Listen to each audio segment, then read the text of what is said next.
Hi everybody, my name is Hannah and this is Pepper and Pine, and today I have a super quick, really delicious recipe to share with you. We're making roasted potatoes, and for this recipe I'm going to use 3 pounds of potatoes, but you could use far less if you'd like.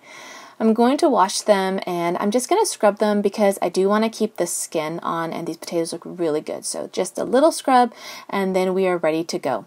So these potatoes are pretty large, and when we cut them, we're going to just slice them in half and then slice them again, and then we're just going to chop or dice them so that they're these medium-sized cubes. If you have smaller potatoes and your cubes are smaller, then your seasonings will have a greater impact because there'll be greater surface area. Alright, so we've chop them all up and we are ready to season with a teaspoon of garlic powder, half a teaspoon of cayenne, that was a generous half teaspoon, and a teaspoon of cumin, and you can go lighter on this if you're not used to the flavor of cumin. And then we're going to season with some salt. And the last thing we want to add is some olive oil. Now you can also add some black pepper, but I've got a child who really doesn't like black pepper, so we just stopped using it. Next, you want to mix your potatoes really well so that all those seasonings cover all of your potatoes, and then we're going to transfer it to a baking sheet.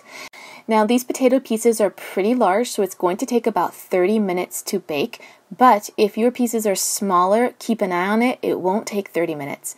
We're going to bake them at 430 degrees, and 30 minutes later, they look amazing. Now, if you have smaller pieces of potato, you'll get a more crispy exterior.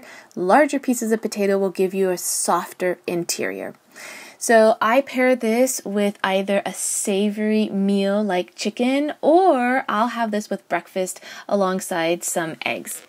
I hope that you enjoyed this tutorial, and if you try this recipe, please let me know how it goes. And if you want to see some of my other cooking tutorials, you can tap on the screen right now. I've left a couple of videos that might interest you, and if you want to see what we're eating on a daily basis, you can find me on Instagram at Pepper and Pine.